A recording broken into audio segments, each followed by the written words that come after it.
Tous les ans à la même époque, c'est-à-dire fin juillet, les Isoliens passent en Italie pour fêter la Sainte-Anne au monastère qui porte son nom. Voilà, ça y est, on est prêt là. Comme chaque année, on monte à pied, bien sûr, par le col Sainte-Anne, pour le jour le 26 juillet, jour de la fête de Sainte-Anne. Et voilà, donc ça serait difficile pour nous d'y aller en voiture, quoi, parce que vraiment, c'est vraiment traditionnel. Et il faut dire une chose, c'est que avant que la route soit vraiment développée, eh bien, on partait du village à 3h30 du matin. Hein, et évidemment, pour arriver déjà ici, il fallait bien 2 heures, oui, à peu près, au moins, ouais, 2 heures. Et oui, ensuite, évidemment, pour arriver à Sainte-Anne, 4 heures, quoi, globalement. Donc ça faisait un trajet important, avec bien sûr un petit arrêt, pas pique-nique, mais en tous les cas, petit déjeuner sur la route, quoi, voilà. Maintenant, c'est beaucoup plus facile, puisqu'en fait, en 1h30, on monte au col et on redescend sur le sanctuaire en une demi-heure pratiquement. Voilà, donc on peut y aller. On peut suivre.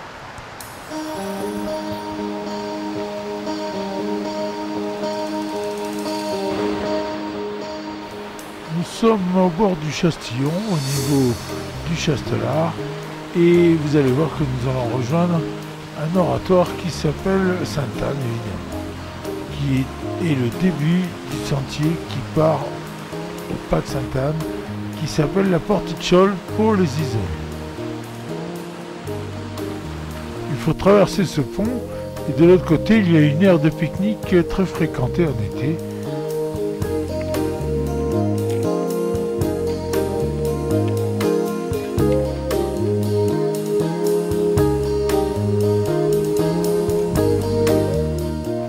C'est un endroit très joli et on comprend pourquoi il est très fréquenté pour pique-niquer par les Isoliens et les touristes.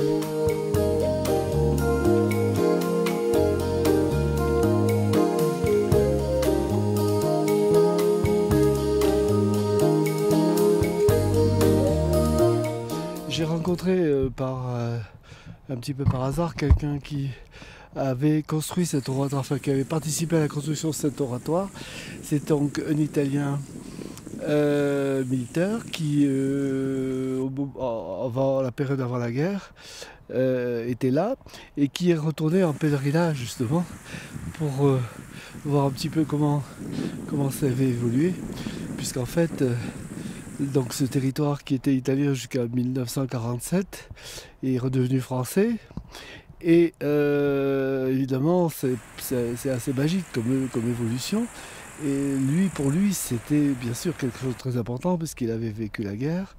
Il a vécu cette période précédant la guerre où toute la militarisation du secteur a été faite par le génie en partie et par certaines entreprises. Et donc, vraiment, ils ont passé des années là.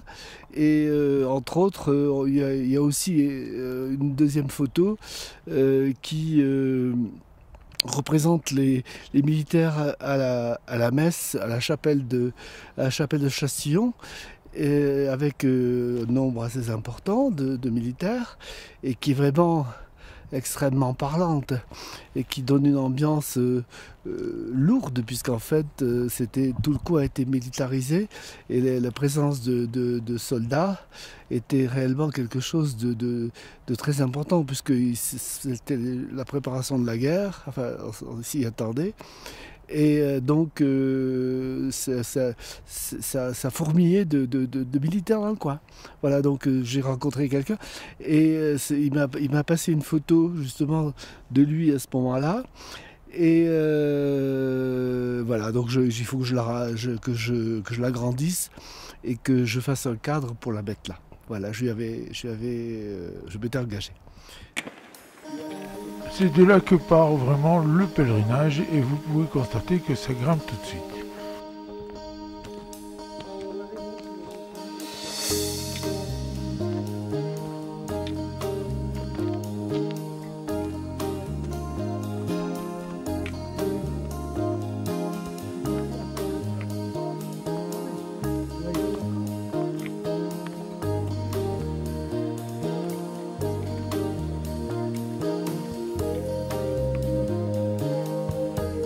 le lever du jour sur le mont Mounier.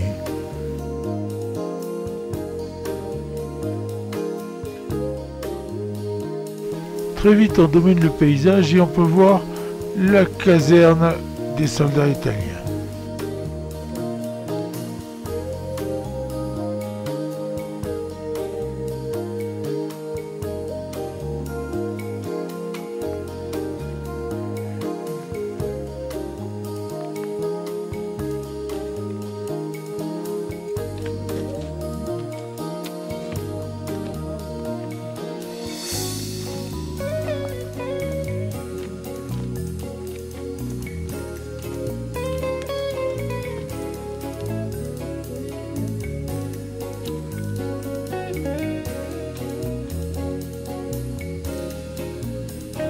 On peut voir que nous ne sommes pas tout seuls sur le sentier et que d'autres pèlerins se joignent à nous.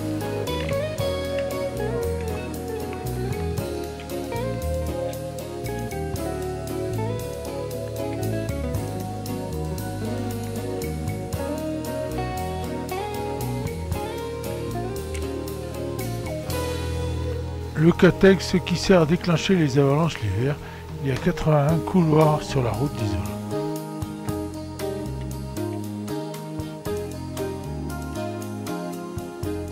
Les blocos qu'on peut voir aussi du bord de la route, c'était des blocos italiens.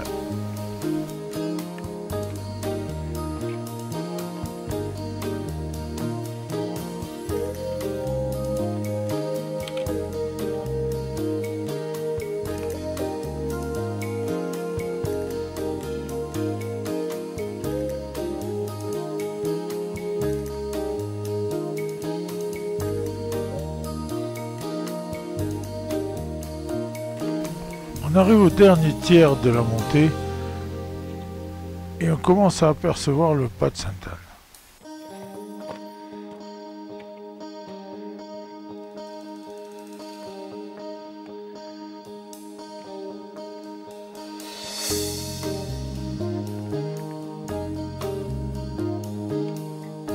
Là, c'est un ancien abri pour les bergers. Et le pas de Sainte-Anne où une personne se découpe au milieu. Sur le dernier mètre, c'est tellement abrupt qu'il y a une corde accrochée à la paroi pour se tenir.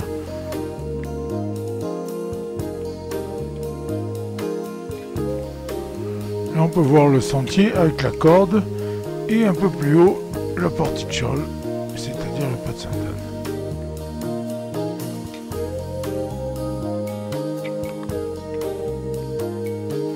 L'arrivée donc à la porticciole qui est toujours un soulagement.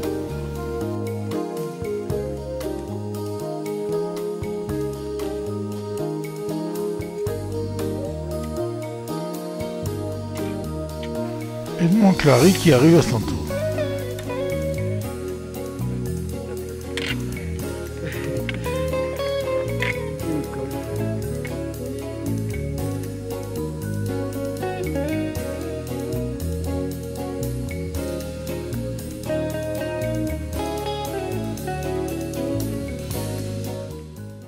Sainte-Anne, Ouais. la porticciole. Ouais. Ah ouais. C'est plus du patois d'ici, Ouais. Si. mais ça ne veut pas dire la. C'est l'équivalent du pas de Ah Sainte-Anne. non, pas du tout. Non, le pas de Sainte-Anne, c'est récent. Ça a été rappelé comme ça, mais c'est normal, puisque c'est le lien. Mais le porticciole, alors la signification, il faudrait rechercher, mais elle est le porte, voilà. La porte d'entrée. Oui, alors il faudrait approfondir quand même.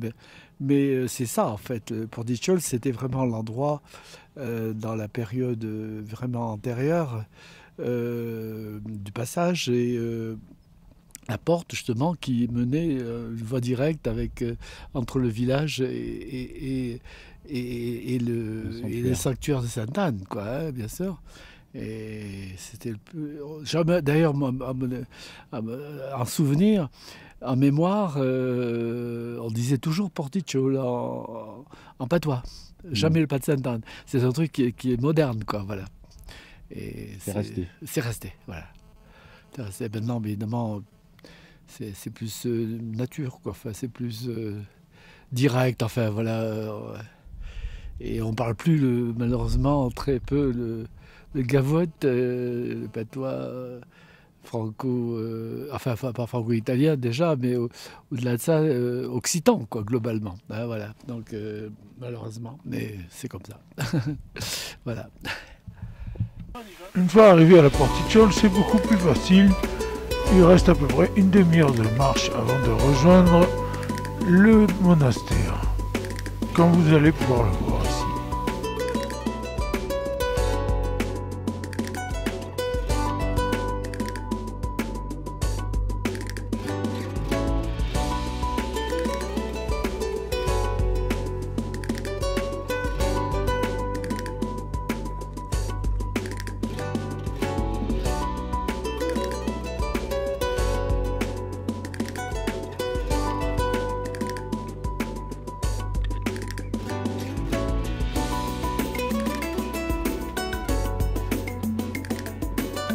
On aperçoit très vite le sanctuaire, qui avant s'appelait le sanctuaire de la Brasca, et sur la droite vous pouvez voir un des lacs de Sainte-Anne.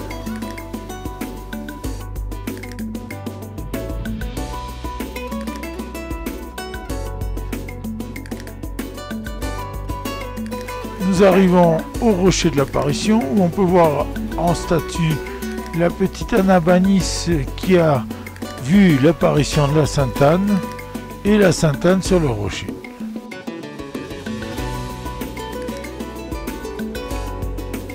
Nous sommes à une sorte de Lourdes italienne dans les montagnes. Cette année, la cérémonie a été déplacée puisque les autres années, nous allions du monastère jusqu'au rocher de l'apparition et nous revenions. Cette année, à cause du Covid, nous allons assister à la cérémonie sur le parking du haut du sanctuaire. Là, on vient d'apercevoir Mylène Agnelli, fraîchement élue maire d'Isola. Et donc, il y aura une mini-procession du parking jusqu'au sanctuaire. On peut voir la statue de la Sainte-Anne qui est très lourde. Sur la gauche, vous voyez le maire de Vinadio, Angelo Giverso, juste à côté Mylène Agnelli, maire d'Isola, et puis les autorités, carabiniers, etc., qui se joignent à eux.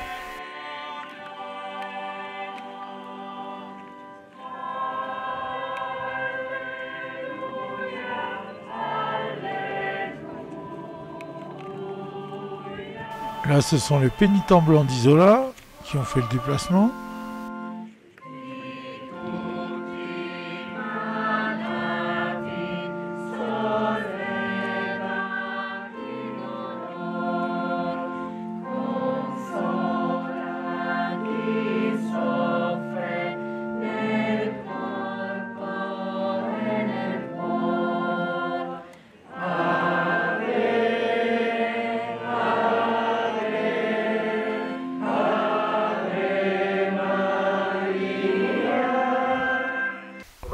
Don Beppe, le curé de Santa Anna di Vinadio, qui prend la parole, qui présente les autorités et va annoncer une prière de chaque membre des communautés isoliennes, donc de la Tinée et de la Vallestura, les Italiens. Gli abitanti della Vallestura, in particolare di Vinadio, delle sue frazioni, e degli abitanti di Isola, nella Val Tinè. E allora ascoltiamo ora le due preghiere in cui si dice che Maria, la Madre di Dio, è la benedetta fra tutte le donne, in lingua swahili. On commence par les Italiens et un des villageois de la Vallestura qui dit la prière en patois. C'est un patois qui ressemble beaucoup au gavotte.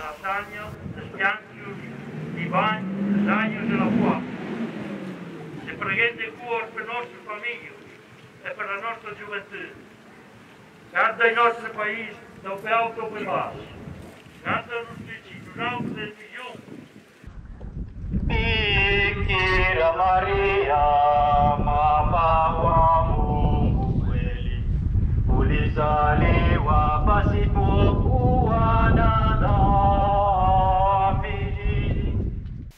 Cette fois, c'est le chef des pénitents d'Isola qui prend la parole pour prier aussi en patois de la vallée de Latini.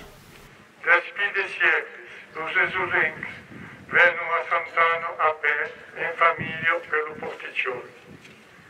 Quanti viaggi avem passat, lo pas de Sant'Anna, ai maritens, la pluie, la grelo, la nebbia basso, e lo stros, ma, sutagato, sento giù arribas ai santuari di Sant'Anno in Gamma.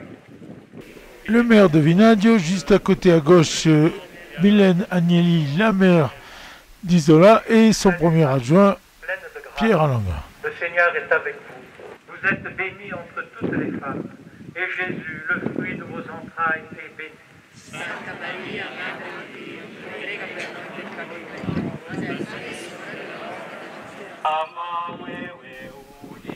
Les prières vont s'enchaîner, tantôt en français, tantôt en italien.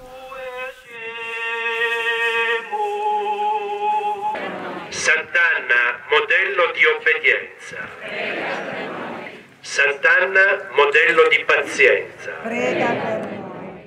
Cette fois, la procession jusqu'au sanctuaire peut commencer et c'est Don Beppe qui donne l'ordre et les consignes pour celle-ci. Monsignor Celestino Migliore, nunzio apostolico a Parigi. E poi la statua.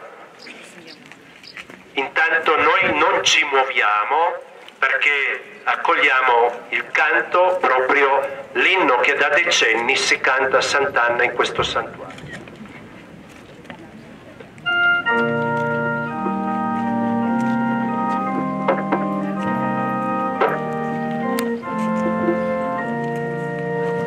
Sant'Anna dolcissima, preghiere di uomini, tra cuori le notti si levano a te.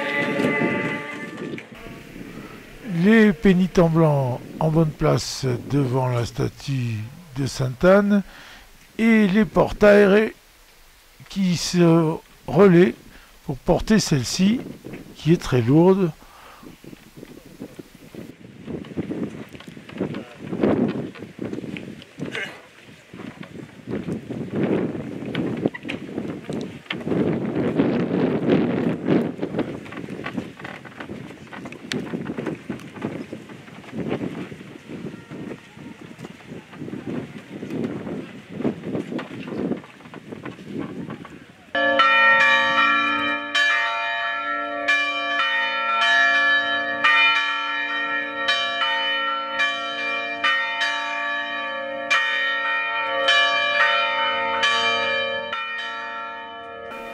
Nous arrivons dans la cour du monastère et c'est là qu'après cette petite procession, il y aura une messe proprement dit. Suoniamo tutti insieme l'inno a Sant'Anna.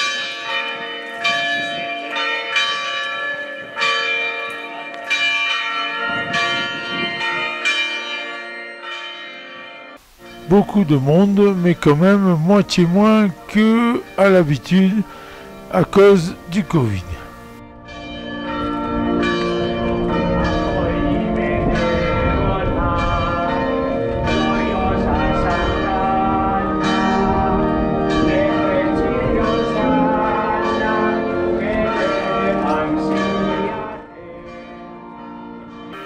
Les porteurs pour un temps qui vont pouvoir se reposer puisqu'ils vont poser la statue pendant la messe, mais après il va falloir la ramener devant.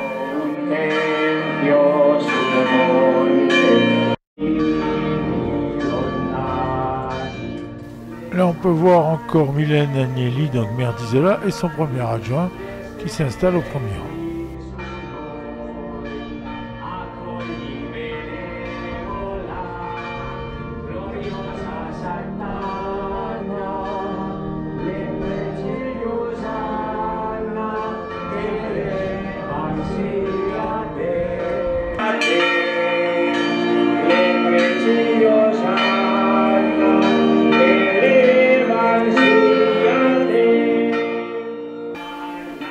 Ici, ce sont les pèlerins qui apportent des présents à la Sainte-Anne.